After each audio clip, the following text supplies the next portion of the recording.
The Oilers pick up a point, falling 4-3 in overtime against the Vancouver Canucks. 0-1-1 on this brief 2-game road trip over the weekend in the Pacific Northwest. Hi, everybody. Welcome to the GCL Diesel Oil Stream postgame show.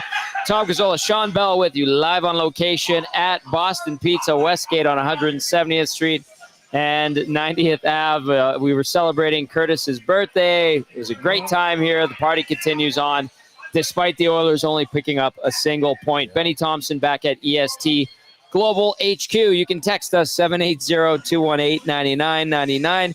Get to the nasty chat as well. We want to hear from you, your thoughts on Edmonton's performance in this one. The Oil fall to 4-4-2 on the season. Of course, GCL Diesel, providers of the best diesel engine components around, from turbochargers to ejectors, fuel pumps to sensors. They are the critical engine component experts, proud to serve Edmonton and Northern Alberta for over 50 years. And a shout out to the Combine crew, Garen, Bryce, Brody, Norm, Tracy, and then Cody. Corey B's here. There goes Bryce. Grumpy Cat is here. We've got Big Uke. We've got Tamara and Barry that are here. We've got Jason from BP Clairview. Mina is here. Jasmine's here.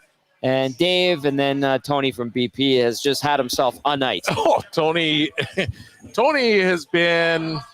I thought it was Tony's birthday when I first got here. He's MVP. He's the MVP of the night. He challenged you to wrestling. I've never seen a guy that's wanted to wrestle with me more. There's a bit of a size and height advantage that you have. I mean, I don't understand it. All I want to do is just hang out, enjoy my time, watch the game, not have to worry about having a guy want to wrestle me. Here we are, though. We've got work to do, thankfully. There goes Garen from the Combine crew. All right, we want to hear from you in regards to tonight's Oilers overtime loss. Hey, they're chasing the game for a lot of it. We saw the scrambled lines. They switched them a little bit. Then they went back to them late in the game. I don't know. It just more of the same, really. Like not a lot changed from yesterday. Not a lot has changed from a week ago. It's just kind of like they go out there, about 68% effort, and then they try to pour it on late. I mean, they got the equalizer and forced overtime, which is good. They climbed out of that hole. But Belsey, what were your takeaways? It's nice that they're able to. It's nice they're able to climb out of a hole. But at the end of the day, like, why are we even bothering to get into that hole?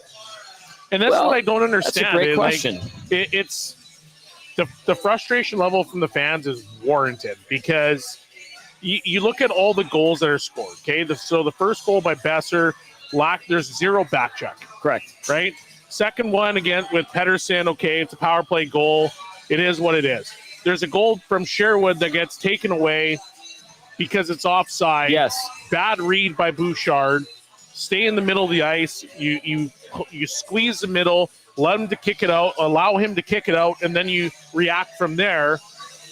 But then you get Sherwood scores again. And he walks Matthias Ekholm. Yeah, he dances Ekholm. Like, these are goals that should not be scored. And I don't understand it. And it's frustrating because the Oilers are a better team than this. And that's the biggest issue that we're seeing. And I don't know what to say. There's nothing else you can say about it. All right, Benny Thompson back at EST Global HQ. How do you see it tonight, pal? A lot of the same. It reminded me a little bit of the Seattle game we saw last night, but still I felt like there was a little bit less life in the first two periods. Like, it just, to me, they were just going through the motions. Like, just zero, care, give a bleep. Like, it just felt like it was just like, oh, okay, well, we'll see what happens. We'll make this play here and there, whatever. And I thought there were some guys that played pretty decent tonight. But for the most part, this team dug themselves into a hole, and their third period was their best period, but it's still, to me, they have a higher gear than that. And it was I don't know. It was just such a meh game. Again, I hate use that word as much, but that's just describes 3 straight games were meh. Like, they are just meh, and they lack an identity. And Louis DeBrusk mentioned that in the second intermission. Like they just don't have. They don't have like a mojo, like a team that has an identity. They're missing that right now. And once again, it's early, but I mean, it's not looking great right now. Let us know your thoughts, 780-218-9999. Get into the nasty chat as well. Let's dive into some of these right off the hop. Shanked One texting in. Shanked One says, "Hi guys, why is it we don't seem to be able to make a 10-foot pass tape to tape? Bouchard on the power play, missing a crossing pass. Draisaitl pass, missing Wallman in the Oilers' own zone, which goes straight to a Canuck. Is this just a lack of focus?" Shanked One texting that in. And you and I and Belzy and DVD talked about their inability to make crisp passes and playing slow. It is. Shanked One's getting frustrated. It's a lack of preparation. It's a lack of, I want to use mental toughness, but that's not really the word we're looking for. It's just they're not ready to go. And to me, they're stuck in this funk where they're okay with where they're at. And I know that, the problem is that there's a lot of people right now saying, okay, well, the others don't care about the regular season. All they want to do is get into the playoffs, and then from the playoffs, we'll go from there. They have 72 games left before the playoffs. Yeah. You also need to punch your ticket to the playoffs. You got to somehow get there. And if you continue to play the way that you are, well, what are you going to do? You're not going to be in the playoffs. And that's just the reality of the situation. So, sure, we can sit back and be like, in the last couple of years, they've got to the playoffs because they've been a better team than a lot of other teams in the league. But what we're seeing right now across the league is there's teams that have improved, and right now the way that the Oilers are playing, you cannot say that they've improved. Not right now. No. There's at no point can you say they've improved. No. Yeah, exactly. Oh, okay, well. So they better get out of that funk of, hey, we don't care about the regular season. Guys, if you don't get out of this, and once again, I understand it's early. It's 9 games in. I get that. 10 now. So 10. And I'm trying not to go overboard with the critiques because we've seen it backfire in the last number of years.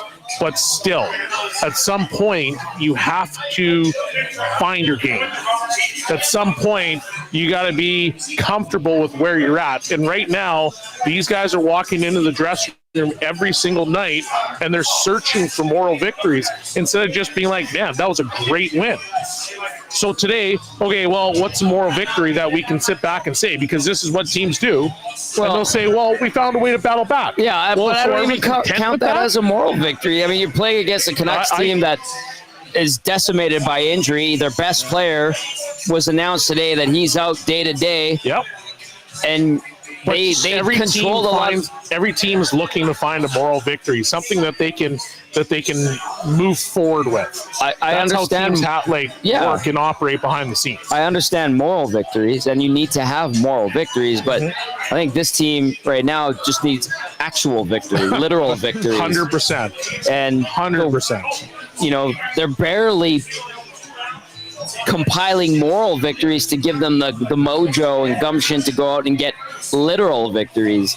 It's just like they go out there and basically the noise that comes out when they skate out of the tunnel is the one that Benny makes describing them. Yep. Yeah. The second period, guys, sorry, Benny, but the second period was all Canucks. Oh, yeah, all Canucks. All Canucks. Yep. Third period, okay, they're down 3-1. Let's go. We got to claw our way back. Guys, these are the Vancouver Canucks. They got a lot of injuries. All right, let's get it together. And then in overtime, you lose anyway. And then, oh, by the way, you had a goal that Vancouver scored, get back. I don't know how much fortuitous can you be and still not take advantage. It's the way that they lose too. If you can go back to every goal that Vancouver scored, did they earn any of those goals, or were they just essentially gifted to them? Vancouver. Ekholm, last night you could say that. I'm sorry, but Ekholm, He turned the wrong way. You can't get danced. I'm sorry, you can't get danced. I know Kiefer Sherwood has great moves. That one was being bad. Facetious, the one before that got called off. Bush, you can't chase him there and leave a guy wide open. But at the same time, there was a lack of a back check. Yeah. There was zero back check. The first goal, zero back check. So at the 0 point, when you're looking at these goals that are scored, and the Pettersson goal was a one-timer. Okay, it's 5-on-4. You might have to tip your cap to these guys. But all the other goals that were scored, you look at them and you say, okay, well, at what point did we make this hard for them? None of them. There's a lot. Maybe in the last 10 minutes of the third period. There's none of them. No. Not one of the goals that was scored outside maybe. of the Pettersson goal. Can you actually sit back and say, when I watch video, man, we made it hard for them. They earned that goal. And that's the problem. That is the biggest issue that the Oilers are facing. It is too easy. It's too easy to play against them. This is a theme that has popped up a couple of times just 3 weeks into the season, Belzy. That's not a good thing. And I know I know coaches. I coach myself, and we all look at video and we all watch it. We critique our teams and we look at it and we go, okay, well, that's too easy. Every team is saying behind the scenes, we need to make it hard for other teams. We can't give up lines for free. We can't have egregious turnovers. We can't do these things that are just going to gift the game to the other team. And right now, the Oilers are doing all of those things, and that is why it's so frustrating to watch, because you know they have more. They just proved that they have more. They have the ability to claw back in any game because they have that ability to score goals. But why does it always have to be, let's get into a hole and then figure a way to crawl back out of it? I'll ask, why can't it be like you take the game and don't allow the other team to have a sniff? I know these are two teams that always compete night to night, that want to also win. Like, you're not going to face an opposition that if you score 2 goals against them, they're like, okay, we're done for the night, see you later, we're moving on to the next city. It doesn't work that way in the National Hockey League, but there are teams, and we're witnessing some in the National Hockey League right now, that go out there from the drop of the puck, Belzy, that say, you know what, we're going to score on you, and then we're going to score on you again and again. Yep. You might get one, but we're going to score on you again. We're coming at you. Yep. That's not the mentality of this Oilers team right now, it seems like. And I saw a text that came in from Shaggy. He says, the apathy show tonight continues. And yeah, like, it's like, I understand let's just get to the playoffs. I get that. But you need to do some good things along the way to get to the playoffs, and I feel like the Oilers probably will do some good things. They're 4-4-2 now. Like, I'm not sitting here going, oh, they're awful. Oh, they're bottom dweller. No, none of that. It's just like, why can't you be the team everyone expects you to be? Or even like some semblance of it. Why haven't we seen any flashes of that 10 games into the season? Yes. You know, outside of that game against the Canucks, 3 weeks ago now, second game of the year, where they really played good, and they controlled the majority of that game, and we're like, oh, there they are, they're back. And at that point, they had played 1.5 good games. They pissed away the points against the Flames the opening night, but every game on that 5-game road trip was like what we just witnessed these last 2 games in Seattle and Vancouver. And quite frankly, outside of that nice pushback and exciting win on Thursday against the Habs, like 7 of the 10 games have been bleh, as Benny puts it. Yep. They haven't. It's like they just don't have it. I just don't know how to explain it. Like, they had chances tonight, but there wasn't really the spark in the team. You know what I mean? It just felt like they couldn't sustain pressure. They would have moments, but they just couldn't hold on to the puck. And that's always been the thing with this team, is that they can, the puck possession in the opposing team's ends with the Oilers the past couple years has been incredible. It's some of the best in the league. And they lack that right now. They just don't have, like, it just feels like they either don't have a guy in net front, or they screw up a pass, or it just something happens where it's not snapping right now. Passes aren't snapping, plays aren't going. Everyone doesn't know where everyone else is. It's a lack of execution right now in this team. they've had a little bit of a tough schedule, and I know it's a dumb excuse, but they haven't had as much practice time, and maybe that could factor into some of what's going on. But yeah, it's just like you guys have touched on. It's just it's a lack of life in this team right now, and I would assume it comes back, but at this point, when right, we're 10 games in, we're past 10% of into the NHL season so far. This team's sleepy to start the season again, right? It's frustrating. Okay, so last season, the conversation that was around the team was that they have a Stanley Cup hangover. What is it about a month. Year? We gave them a month last year. Okay, so then what is it this year? Are we going back to the same thing and saying it's Stanley Cup hangover, or are we going to just say, hey, there's so many new players? Because I've heard that rhetoric. That's come up. That's come up big time. Is that okay? Well, there's a bunch of new players and they need time to gel. I know I've said it myself, but at the end of the day, there's got to be a little bit of something, a little bit of juice going. That's the concerning part. That is the issue that I personally have, and that is my perspective, is that right now, for me, I don't see enough juice out of this team. If you guys you're having problems and you have your Stanley Cup hangover, there's a bunch of new players in the lineup and you're trying to gel and you're trying to mesh, cool, whatever. I'll give you some grace with that stuff. But what I can't get grace for is the lack of juice, intensity in your game, because all the guys, the captains of those teams are saying, we want to make sure that we're coming out better than we have in the past years.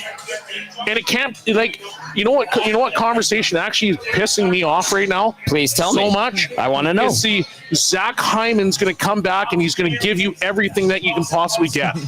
I think he'll help them, but I don't think he's going to be the puzzle piece that solves everything. Player that's going to come back into your lineup. What about the rest of the guys? Every single team across the NHL landscape says they need to be led by their leaders. Connor McDavid, Leon Draisaitl. Well, they help climb, but get them back in the game, claw their way back. But what else are they doing? Stuff. This is the problem that I'm having. You can't sit there and tell me right now that, because Zach Hyman's going to come back, these guys are going to be completely different. Zach Hyman hasn't played in 7 months. Correct.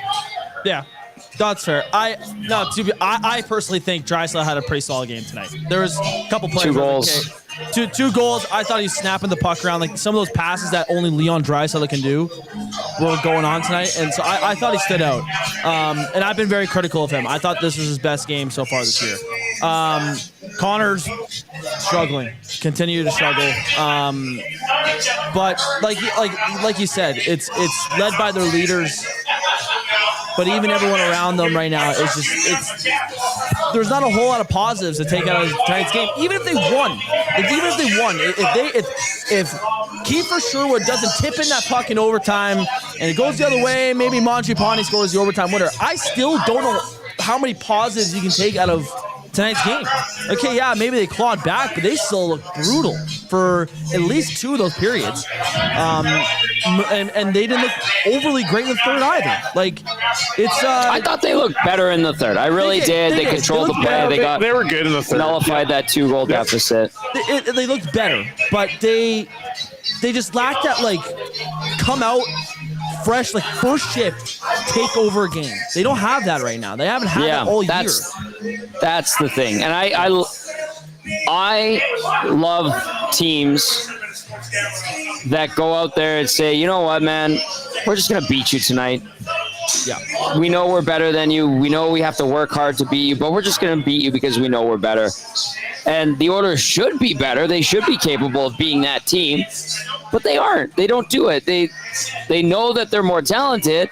They know that they have the thoroughbreds that can lead the charge and create this offense when they need it, but they just don't go and step on the opposition's throat and choke them out and say, okay, next, please. They don't have that, and that is annoying to me. And They should be a team that is capable of that and does that. Don't get me wrong. I say that fully aware of this team is capable of going on a 16-game winning streak like it did 2 years ago after an atrocious start. And this isn't even an atrocious start. It's a frustrating start because we've already seen the frustrating starts. We've seen the bottom of the barrel start, and they had to claw their way out of it 2 years ago. Last year was kind of like this year where it's like, they're not great. You know, there's some signs there. This could be better. That could be better. But I thought we got past that. And 10 games in, we're kind of stuck in the same funk collectively with this team again. And it's like, why? Why? Why is it like this? Is it because Paul Coffey's not behind the bench? Because Glenn Gullickson's not behind the bench? Because Zach Hyman's hurt? Because Jake Wallman? Maybe because they got new guys, but like other teams seem to figure it out. All of those things are excuses. Other teams seem to figure it. They're all excuses. Anyway, I'm going to cough. And so that is the frustration from Oiler fans. That is the frustration from everybody that watches this hockey team.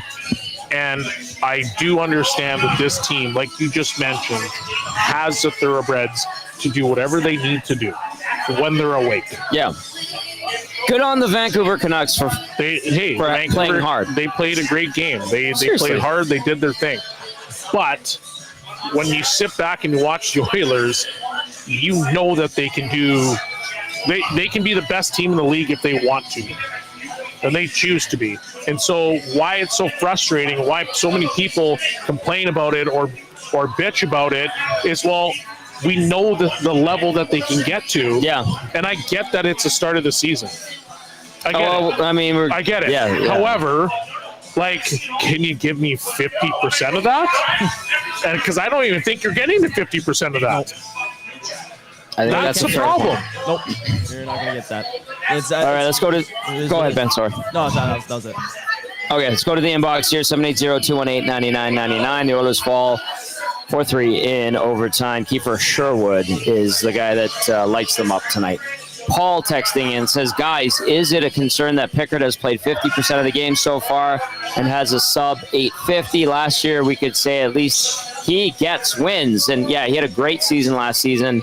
About as good of a backup goalie season as you can have. That was Calvin Pickard last year, and he deserves all the praise in the world for that. Your former roommate and teammate, Belzy. Love that guy to death. He's played 4 of the 10, so almost 50%. And yeah, I mean, we didn't blame him for Thursday night where the Oilers were really leaky defensively and left him hanging quite a bit. He falls to 2-1-1. His GAA going into tonight was .337. His save percentage was .844. That doesn't get any better tonight. I don't know. He's a backup goalie. And I understand where Paul's coming from because now we're in an age where there's tandems mostly in the NHL. Your number one guy right now is below 500 on the win-loss column. He's got a .231 GAA and a .903. That's Stu Skinner. Mm-hmm. But also, these goalies aren't getting any run support either. Like Pickard's last couple starts, pardon me, he lets in 4 tonight, right? Yep. Had 5 if you want to just throw salt in the wound because of the disallowed goal. Gets the win Thursday, 5 goals allowed there. Gets absolutely 0 support in Jersey, allows, 4? Or no, there's 5 there. And so, I don't know. He's not getting any goals outside of the one offensive outburst that this team has had, which was on Thursday against Montreal this season. Other than that, the highest total goals that they've had this year is 3. Yeah, and that is not a good thing. No. For what's supposed to be a strong suit of this team, scoring goals. That's how it's been. That's how it's been for years. This team scores goals. They're not doing a whole great job. 3 is you can win games with 3 goals. It's just hard to bank on that all the time. Tonight was one of those nights where it's just like you probably could have had more, but Demko played well. But it's still like you're just there's a lack of execution, and a lack of great A's, I think too. But yeah, it's frustrating right now.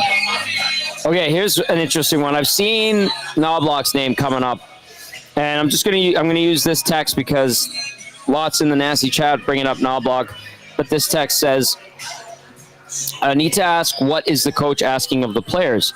The entire season so far, there is no basics of finishing checks, basic positioning, effort, etc., along with no visible accountability. So if there is no standard from the coach, then there is no accountability. There is a real need to question the coach. Bye, Jazzy. Shout out to Jasmine for coming out. In terms of Knobloch's name's coming up a lot, you guys. And this texter is asking about the accountability. How much can you point at Kris Knoblauch or the coaching staff and say, what are you guys doing? Why are you guys motivating, getting these guys to be on their game, have the killer instinct that's necessary to get wins and not play with their food, as I like to say?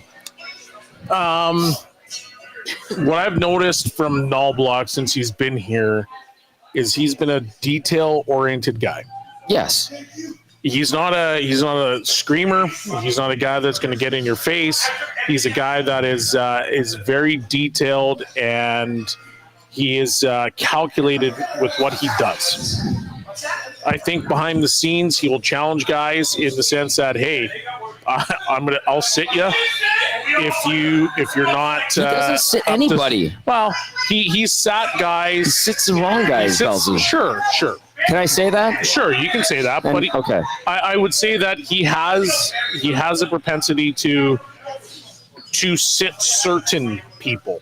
Can I rephrase that? Yeah. So he's not sitting Dry. He's not sitting McDavid. Right. That's exactly what I meant. Like, he's not going to sit those guys. He has had the ability to go out and say, okay, well, you know what, you Kapanen, you haven't played well. You're out of the lineup. So, as an example. He's very different than what you've seen from McClellan, from Woodcroft. Those guys obviously had to push their own buttons, but to me, they're a little bit more detailed with what they do. Like, when I watch their systems, I actually can tell what the systems are when I'm watching Knoblauch's teams. He's never been a rah-rah guy. He's never been a guy that's going to go out and say, hey, you guys need to wake up and get in people's faces and do that. So you're not going to see that out of Oiler teams. Here's the problem, though. Doesn't matter if it's Knoblauch. Doesn't matter if it was Woodcroft, McClellan. All the way back to when Connor started, this team has had the exact same issue. They start slow. So that is true. My question that is a good back point.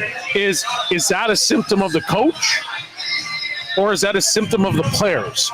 Because if you've gone through 6 or 7 coaches and it's the exact same thing, then what? Because Knoblauch has done a great job. He has got the most, I think, what was the stat? He has the most wins in the NHL since he came on board. Something along those lines. Yeah. Well, he's closing in on 100 wins. I think he's at 98 right now. I have it right here in my show notes. In 98 wins, 51 losses, 12 overtime losses, and that's in under 200 games coached. Pretty good record. He's got one of the highest winning percentages in NHL history, I think, for coaches. I don't know, I understand. It's easy to go after the coach and be like, well, the coach isn't doing enough. People are looking for answers. They're looking for answers. What would change? Once again, I fully understand and fully support the frustration that Oiler fans have. But we can't sit back and say, well, now it's Knoblauch again. Knoblauch is unbelievably detailed. You don't go from the American Hockey League as a coach and in that particular season all of a sudden jump to become an NHL guy if you're a bad coach. Right. And if you're a guy that's not overly detailed and a guy that's not willing to push the right buttons. They had a great staff. It's changed. Mm-hmm. But Knobloch is the guy that is very detailed. He understands what's going on. He's going to push the right buttons. He's just not a raw guy. He's not a guy that's going to get in your face. So you can't expect that from him. He did look frustrated on Thursday night after they won. When Reed made that point. I would have been frustrated too. Reed popped on for a Reed's read that night. He does that for every home game. And he goes, that was one of the few times I've seen Kris Knoblauch visibly flustered. And it was after they won. And the way they won was chaotic, obviously. But I don't know. Like, I know. And again, I'll go back to people want answers. They want solutions. They want to make it work right. Uh-oh, Mariah, you are the devil. Thank you, Mariah. Very nice. Mariah's the best. If you come to Boston Pizza, Westgate 170th, she is phenomenal, as is the rest of the staff here. So, I don't know. I got one there. So, who is this? UEG Euler, call out the details he improves. Well, I don't know. I mean, he changes the power play when things aren't going right.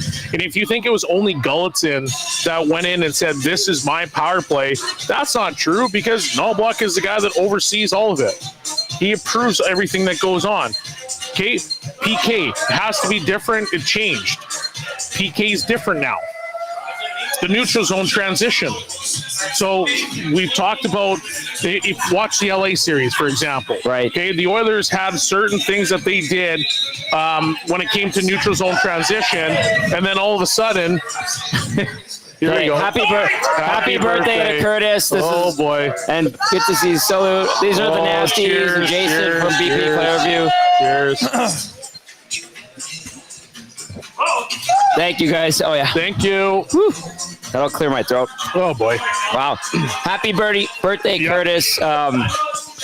Jeez. Anyway, yeah. Anyway, my point is that they make adjustments all the time. And for Knobloch, it's okay, sure. Does he get into the blender early? Yeah, he does. Yeah, but name a coach in Edmonton in the last 5 years that didn't get into the blender. Well, Knobloch has taken it to a new level. So, There's no go. denying that. But just one thing that has actually, and I know we've talked about the negative and how frustratingly annoying this lack of oomph and jump in their game has been. Special teams, if you're going to look at a silver line, special teams, 6th in the NHL coming into action tonight. PK, I believe that's 13th. called an adjustment. Okay. Anyway, that's just to counter the. Yeah. Well, listen, we're all over the map. The boring bad answer to what's wrong is kind of like everything in a way. Like special teams is improved, but like why can't it be just a little bit of Knobloch? And then, okay, the Star's not doing well. Okay, but also the depth isn't playing great. Okay, yeah, and the D-men are making good first passes. And then, yeah, the goalies maybe give up a soft one here and there. Like, it's a blanket. It's a combination of everything of what's going on. So why is it instantaneously always on the coach? Well, like it's a question that I'm asking because it's the easiest to blame. It's the easiest. Okay, thank you. Yeah, and that's why that's always been the way it's been, and it will always be the way going forward. Hey, if the team isn't performing, what's the coach doing? Who's the easiest guy to get rid of?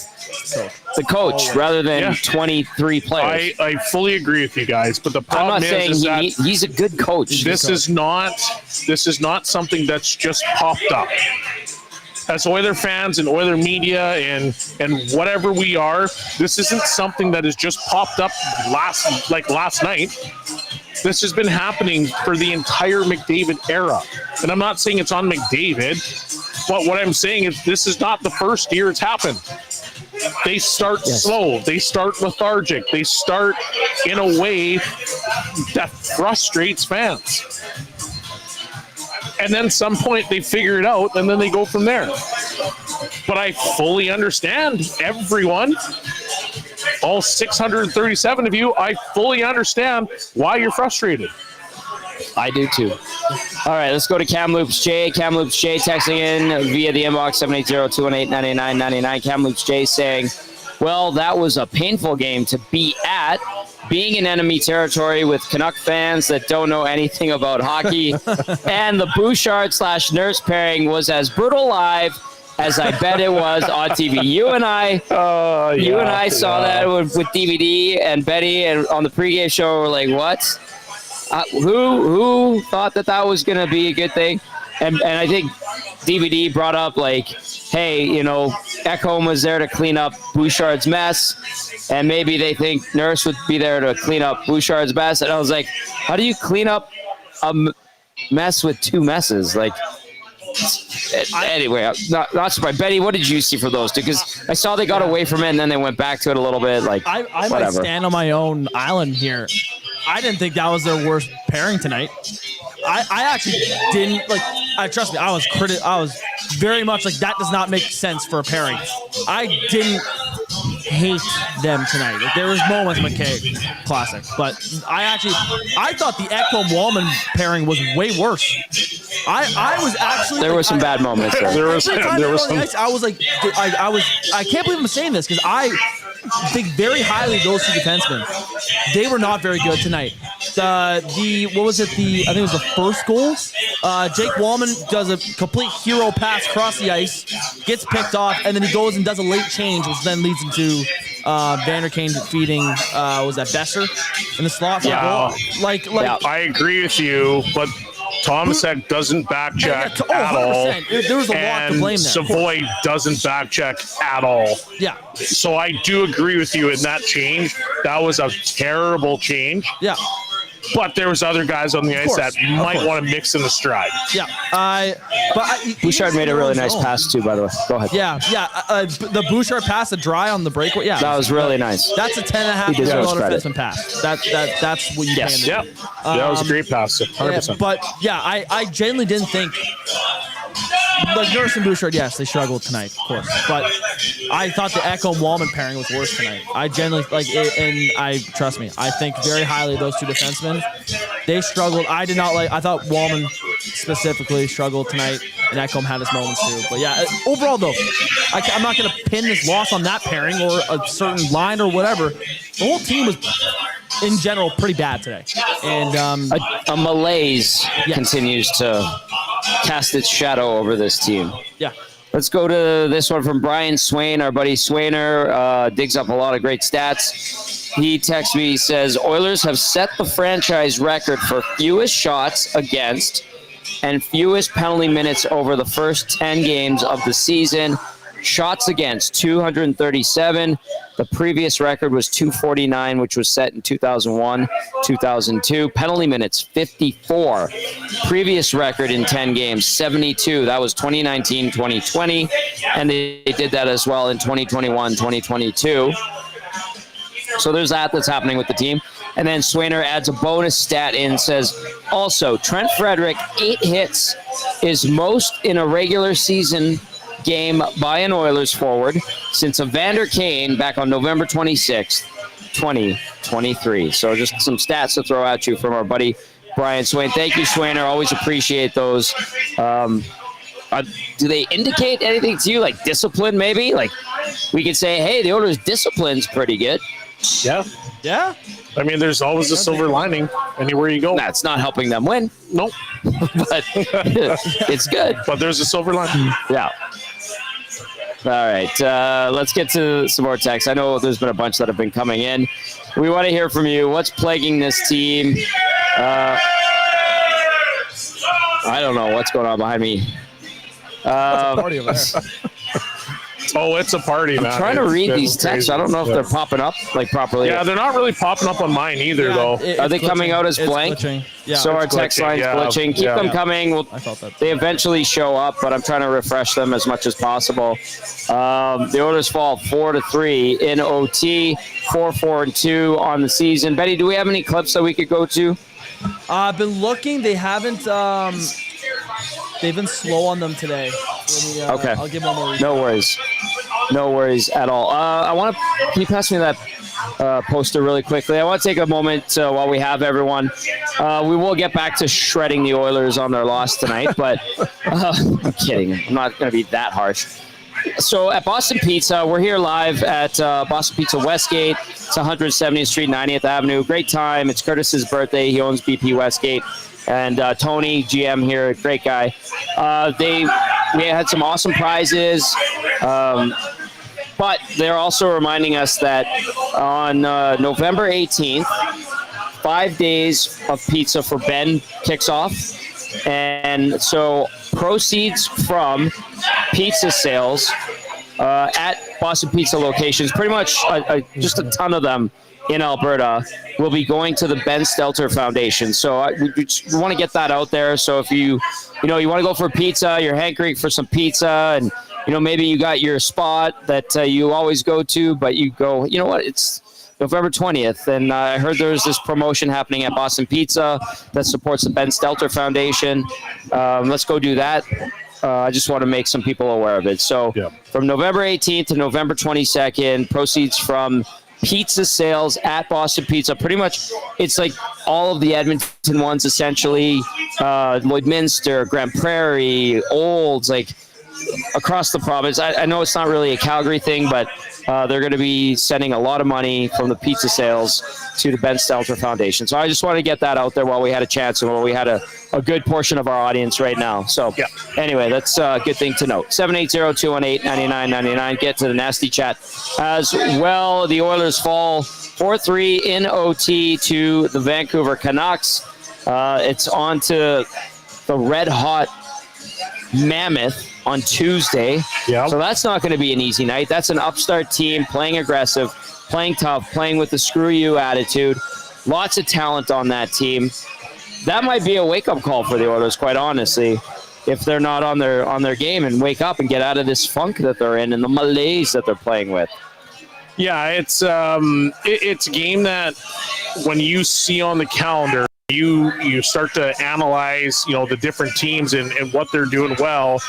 It's a team I think the Oilers have circled because, like you just mentioned, they're bringing it.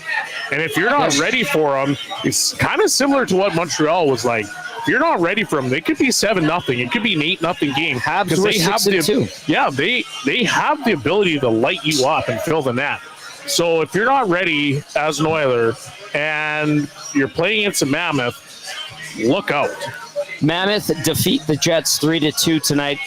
Utah sitting at top of the Central Division standings, 8-2 record, 16 points. They've won 7 in a row. Absolutely on fire right now. They are tied for the league lead in points with the New Jersey Devils. So the Oilers better be on their game or they're going to get embarrassed against this team that's ripped off 7 straight victories. I don't know how else to put it. Like, if you're not ready on Tuesday, you're getting your ass kicked. Yep, that's exactly what's going to happen. So hopefully they use that as a wake-up call to get them out of their funk and bring their best game. But I don't know what would happen if they decide to come out sleepy and then they got smoked 7-0. I don't know what would happen. Even if they got embarrassed, like, listen, I don't think they're going to get embarrassed. I think we're in for a very entertaining game on Tuesday night back at Rogers Place. I think that'll wake the Oilers up. It should. But if they do lose and get their butts whipped, I don't know if that really does wake them up. Like, I think Edmonton doesn't want to get embarrassed. But if, I'm just foreshadowing or looking ahead, and I could see us on the post-game show Tuesday after like a 5-2 loss to Utah. This is hypothetical. And people being like, this team is toast. This is a seed. They can't wake up for a good team. I don't want that to happen, but I can just envision it being the case. I could see that too, but the Oilers they're a team that they play to the strength of their opponent. Well, their opponent that's coming up is very good. So I could see them potentially starting off like sleepy and then somehow waking up in the second period and having a hell of a game. That's what I could possibly see. Start from the first, please. Just a request. Okay, before we're going to go into the Oilers locker, we're going to hear from Kris Knoblauch, because I know people have been asking about Knoblauch and what the hell is he doing. And we talked about Bells. He said, hey, he's details-oriented. He's had a ton of success as the coach of the Oilers. Absolutely. So we're going to do turning point of the game really quickly. Then we'll go to Kris Knoblauch, and then we'll get more texts and thoughts. Are they starting to come in? Yeah, one is coming in, yeah. Okay, good. The turning point of the game presented by Advantage Sport Medicine and Physiotherapy. Connor McDavid's got a team of specialists. You've got a bag of frozen peas. Get the same locker room approach that's trusted by the best in the game at Advantage Sport Medicine. Book your assessment today, www.advantagesportmed.ca, or call 780-460-9977. We're going to go to overtime for the turning point of the game. The Oilers battle back and manage to get into OT. And sure enough, in the overtime, a guy who I thought was having a hell of a game, Kiefer Sherwood, manages to get the winner on a redirection, his 6th goal of the season. That guy plays...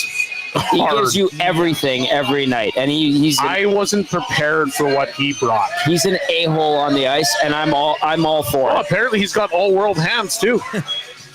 Tonight we saw some. Holy anyway, man. He scores at 1:43 of overtime from Besser and Garland. That is your Advantage Sport Medicine and Physiotherapy turning point of the game. Unfortunately, Kiefer Sherwood's game-winning goal. All right, Benny, anything you want to say before we get to Kris Knoblauch? No, I'm very curious to see what Kris Knoblauch says, because you guys mentioned how he was flustered after the Montreal game. I'm curious to see his demeanor after the Canucks game. All right, let's go to Kris Knoblauch. Decent effort in that third period to at least take this game to overtime, just maybe take us to the disappointment of not picking up that extra point. To come back down 2 in the third period is difficult anytime, and we're able to get 2 and put it into overtime, and McDavid had a pretty good chance at the end to get the full 2 points, but it would have been nicer, not be trailing 2 going into that third period and making it less difficult job for us. Was defending the transition once again the issue at play?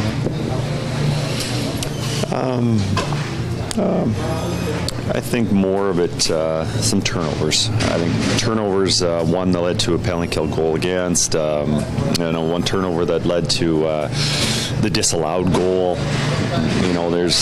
It's nice to make plays hitting the blue line, but if it's not there, you're giving up a lot. So that part of my game I didn't like. How does the group kind of hit reset here, Kris, after a stretch where been unable to put together a full 60 minutes? Take the positives. I think our special teams have been pretty good. Unfortunately, we gave up a penalty kill goal tonight, but overall, I think our special teams have been really solid for us. At certain times, we've had lines going, and certain players, we just need to get more guys involved and contributing a little bit more. So, going home, we'll have a little bit stretch at home, playing some home games, and we usually play our best there in front of our fans, so hopefully we can do that. Career game 800 for Leon. He turns 30 tomorrow. I mean, he's had many great performances. I'm not necessarily saying to rank this one, but I mean, it looked like he was the Leon that it makes him, if not the best, one of the best players in the league. Leon's a very competitive person and doesn't take a night off. I'm not saying every night is his best, but not too often he's not pretty darn good. And, obviously he's frustrated with the way things have been going right now, and we're not winning more games than we have been, but he's been a competitor and playing really well and scoring some big goals for us. And tonight was obviously, he put in 2, so it was a good night for him. Ryan Nugent-Hopkins extends his point streak to 4 games. So what can you say about the steadiness he's brought early in the season? Ryan is a very versatile player. Whether you want him in a defensive checking role, playing center or left wing up on the top line, first unit power play, first part of the penalty kill, he's utilized in a lot of situations, and those kind of players you obviously as a coach you really appreciate, and nice to see him get the offense that he has this year. I think last year was a little bit snake bitten and not getting the chances he was getting the chances but not getting the production that it probably should have had. But tonight and the start of this season has been a little more in his favor. All right, composed, level-headed Kris Knoblauch there. So he admitted, special teams are good, although they allowed the one on the power play. Giving some flowers to Nugent-Hopkins, continues to play well, and, Draisaitl, a couple goals tonight. But the key thing I heard there, guys, was we had some lines going at times in that game, and then at other times they weren't going. And it's like, yeah, when is everybody going to be on the same page and create this attack in waves and create momentum? Because that's one thing they really, through 10 games, haven't done a lot of, is create momentum in game for a sustained period of time. Yeah. It's go ahead, Benny. It's a part of what, when a team dominates a game, like, one line sets the momentum, and then it's on the next line to match that, and it's on the next line to match that, and you just keep that going, right? And I throughout this game, specifically the Draisaitl line, I actually thought was pretty solid. Roslovic looked pretty good and tonight. Podkolzin, they did. Thank you for bringing that up. That line was pretty solid tonight. I thought like that was their main driver tonight, but it just felt like whatever line followed them could not keep up that same effort. Could not like that momentum felt like it was lost every time that they got off the ice. So that's what makes a team dominate a game was that next line following what the line put out before they were out there, and that you didn't see that tonight. So yeah, it makes sense what Knobloch is saying there. Yeah, that Roslovic, the goal that he scored in the third period was based off of how they worked, and Podkolzin, creating the turnover, having a good stick, having a good back check, even though it was a very short back check. He did a great job of getting into Meyer's hip pocket and just being a disruptor. And, it ends up in the back of Vancouver's net. And the Oilers need more of that. Now, do they have the ability to get there? Sure, yes. Hyman has the ability to do that because he's a tireless worker. But it can't be just Hyman. And that's the problem when you look at the lineup. Okay, tell me other guys that can do that. And tell me other guys that are willing to do that. Because if you can get more guys to do that and there's more buy-in, then I don't think any of us are going to have an issue with the way that the Oilers play, because that it's going to be consistent every single night. Right. And that consistency is the thing that's killing the Oilers, because, hey, one shift, they're awesome. The next shift, look out. And then look out the other one after that, and the one after that. Then they're awesome. One out of 4 ain't good. Yeah. Those were like my pop quiz results. They're like a holy. Cool. Is this a beep? That's beep. Go for it. They're a holy team. You like that? Because one shift, you're like, holy. And then the next one, you're like, holy. See, it's fun. That's great. I told you, it's fun. We have a text. That's what they are. That's so frustrating. All right, we have a text here. It says, text question for all of you, but especially Belzy. I'm just going to refer it to you, Belzy, because you'd be the best suited to handle this one. How demoralizing is it for the team when you see your top defensive defenseman get walked like Ekholm did on Kiefer Sherwood's first goal? That was awful defending. That text coming in from Hugh Jazz. What a name. I don't think it's great, but I think when you have a guy like Ekholm, you kind of give him the benefit of the doubt, because he's been, over the course of his career, not just now, he's been unbelievable defensively. And so I think you give guys like that a little bit more rope than if it was like, okay, Bouchard just got walked again. And so is it demoralizing? Yeah, sure, it is. But I don't think it's at the extent it would be if it was somebody that was over and over and over again. Right. Is there concern about him and his game diminishing with his age? Or is it too soon? He doesn't look normal. I don't want to say that that's the case, because I feel like a guy like him could still play, give you good minutes for a few more years. And I know he just signed that extension for 3 more. I think he's the type of player that 100% will give you good minutes. Yep. Now, the Oilers just aren't in a situation where they can have somebody that can replace him right now. This is true. So you have to thrust him into those spots, and he's going to figure it out. He's a great pro. He's been around the league for an extremely long time. So he will figure it out, and the Oilers are going to iron it out, and they'll figure out their game. And in a month from now, we'll sit on here and be like, man, they look unbelievable right now, which is going to happen. Probably true. So I'm frustratingly true. I'm not super unhappy with the way that Ekholm was playing. I think that he had a significant injury, and I think he's finally getting over it, and he's getting back to his game, and he's gonna have to figure it out, because I think what people don't realize is that he played a large chunk of the season last year hurt. Good point. That's a good point. And so now you're healthy again. Now you just got to figure it out. And I think he's a good enough pro that he will, and you won't see those kind of errors that happen tonight in the future. Well said, Belsey. All right, we're going to move on now to the Damon Bunting Real Estate Player of the Game. Betty's going to handle that. Damon Bunting has been a consistent top-producing realtor in the greater Edmonton area for over 18 years. He and his team would love to help you find the right home or make the move from your current home. Check him out, DamonBunting.com. Visit his Instagram at Damon Bunting Real Estate. Community-oriented guy, 100%. I've seen it time after time.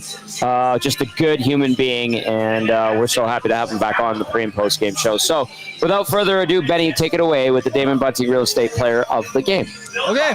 Today's, this guy should have had 3 goals today, but it only has 2. Scores the overtime winner. Walked one of the better defensemen in the NHL of the past 10 years in Matthias Ekholm.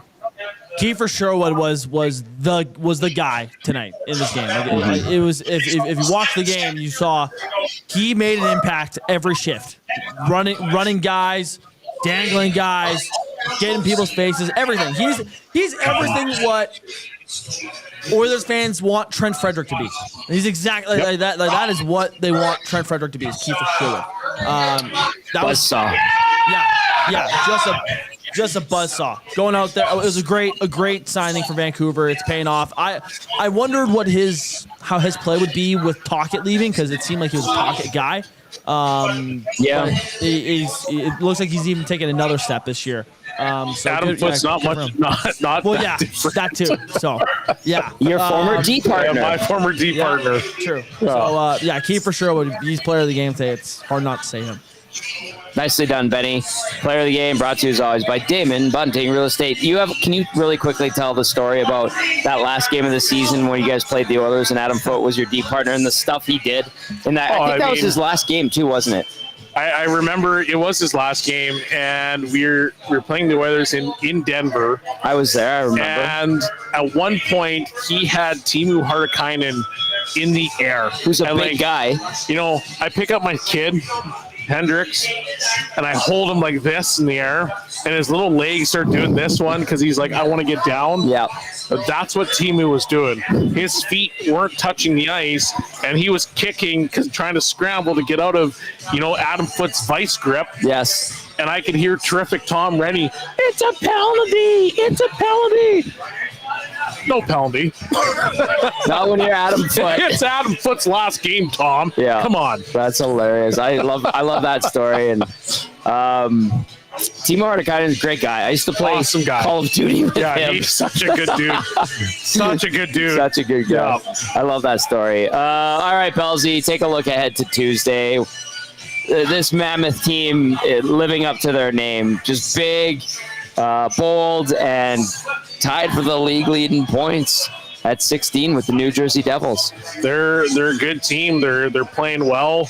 They made some great trades in the offseason. They've got some guys coming in on free agent contracts.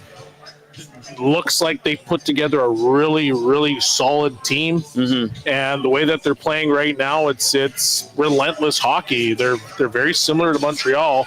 Guys that can skate, guys that have skill, and they're relentless on the puck. And for the Oilers, they need to make sure that they're ready to go.